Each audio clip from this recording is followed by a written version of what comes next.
গাজীপুরে gas cylinder leakage থেকে বিস্ফোরণে আরও একজনের মৃত্যু হয়েছে। এ নিয়ে দগ্ধ ৫ জনই মারা গেলেন। সবশেষ রোববার রাতে রাজধানীর জাতীয় বার্ন অ্যান্ড প্লাস্টিক সার্জারি ইনস্টিটিউটে চিকিৎসাধীন তানজিলা আক্তার নামে শিশুটি মারা যায়। চিকিৎসকেরা জানিয়েছেন, তানজিলার শরীরের ৯০% দগ্ধ হয়েছিল।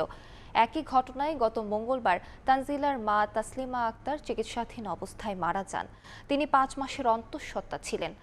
গত ২৭ এপ্রিল গাজীপুরের বাসন থানার মোগরখাল এলাকায় একটি বাসায় এই বিস্ফোরণের ঘটনা ঘটে। এতে দগ্ধ হয় তাসলিমা ও তার মেয়ে তানজিলা সহ মোট ৫ জন। বাতাস নিয়ে গেছে মাথায় আর মারে হাসপাতালে নিয়ে যেতেছে।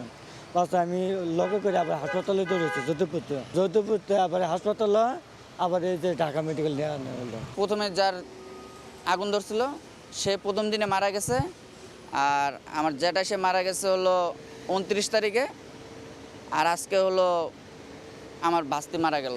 এখানে ৩টা পরিবার, ৩ পরিবারে ৫ জন।